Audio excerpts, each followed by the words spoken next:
ఉన్న బంగారాన్ని విడిపించి ఆ రోజు ఆన్లైన్ రేటుకే మేము కొంటాం. Sharma gold company.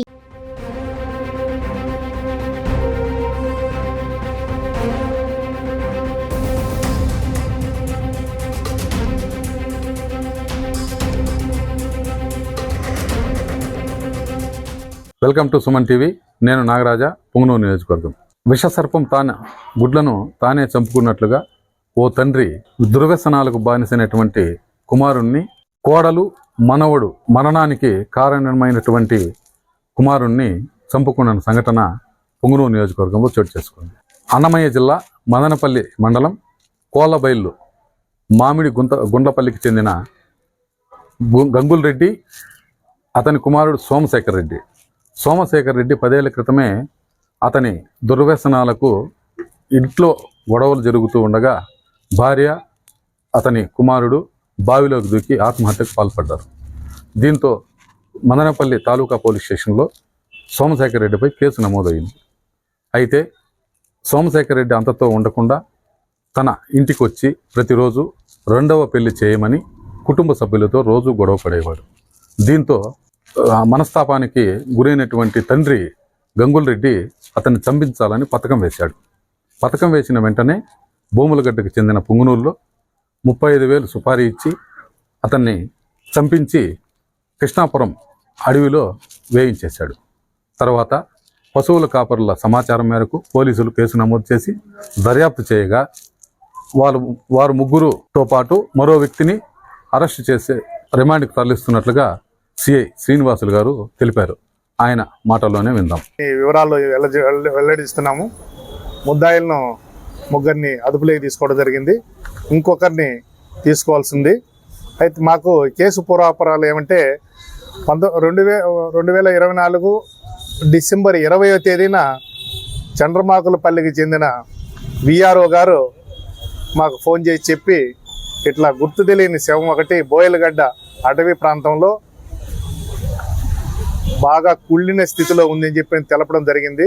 దాంతో మేము గుర్తు తెలియని శవంగా కేసు రిజిస్టర్ చేసి వెంటనే శవాన్ని ఫస్ట్ గుర్తించాలా ఎవరిది అనేది దాని మీద మేము చుట్టుపక్కల పల్లెలకు పక్కనే ఉన్న మదనపల్లి అన్నమయ్య జిల్లాకు పంపించడం జరిగింది.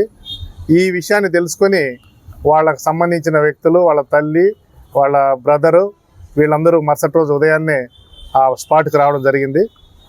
స్పాట్కి వచ్చిన తర్వాత కొన్ని ఆనవాళ్ళు అతనికి సంబంధించినట్టు చూసి వాళ్ళు కన్ఫామ్గా ఇది మా కొడుకు సోమశేఖర్ రెడ్డికి సంబంధించిన శవమేనని చెప్పని గుర్తించడం జరిగింది. అంతటా అతని యాటిట్యూడ్ గురించి తెలుసుకుంటే అతను 10 సంవత్సరాల క్రితం మ్యారేజ్ చేసుకోండి తన తాగుడుబోతు వ్యసనానికి లోనై భార్యను బిడ్డను వేధించడం వల్ల ఆ మగపిల్లవాడు ఆమె అతని భార్య ఇద్దరు వాళ్ళ సొంత బావిలోని దూకి ఆత్మహత్య చేసుకోవడం జరిగింది. దాని మీద మదనపల్లి తాలూకాలో కేసు రిజిస్టర్ చేయడం అయింది.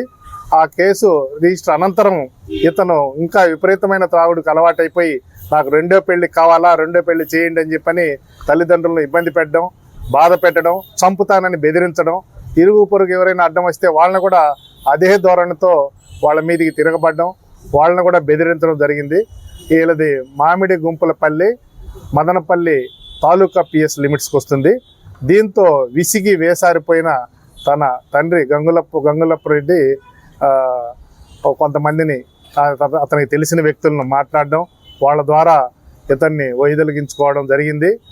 ఈ విషయాలన్నీ మాకు 21వ తేదీన కొంత ఇన్ఫర్మేషన్ వచ్చిన వెంటనే మేము ఇది హత్య కేసుగా నమోదు చేసుకొని ఆ విధంగా మేము దర్యాప్తు చేయడం జరిగింది.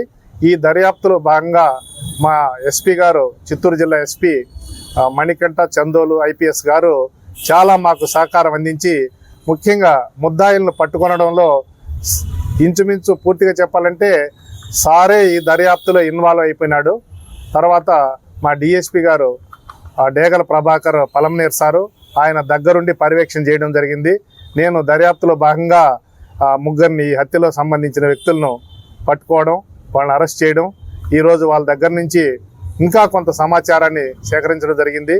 బోయలగడ్డ అటవీ ప్రాంతంలో ఈ గంగమ్మ దేవస్థానానికి వెళ్ళే కర్ణాటక చెందిన వాసులు కూడా ఎక్కువ మంది ఆ దారిలో కూర్చోవడం, భోంచేయడం, తర్వాత ఈ మద్యం తెచ్చుకొని సేవించడం జరుగుతున్నది.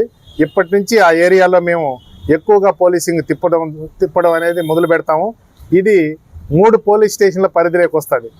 దగ్గర నిమ్మనపల్లి, తర్వాత మదనపల్లి తాలూకా, తర్వాత చౌడేపల్లి, తర్వాత పొంగనూరుకి 20 కిలోమీటర్లు చాలా దూరము. మదనపల్లి తాలూకాకు, నిమ్మనపల్లికు, చౌడేపల్లికు కొంచెం దగ్గర 2-3 కిలోమీటర్లు, మ్యాక్సిమం 4 కిలోమీటర్ల దూరంలో బోయకొండ గంగమ్మ అటవీ ప్రాంతము.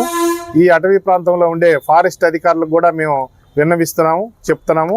అక్కడ ఏదైనా ఒక విజిలెన్స్ అడవి జంతువులకు పెట్టే కెమెరాలు లాంటివి గుర్తు తెలియని వ్యక్తులు అట్లా ప్రవేశించినప్పుడు ఆ కెమెరాలు కూడా ఏర్పాటు చేయడం జరుగుతుంది.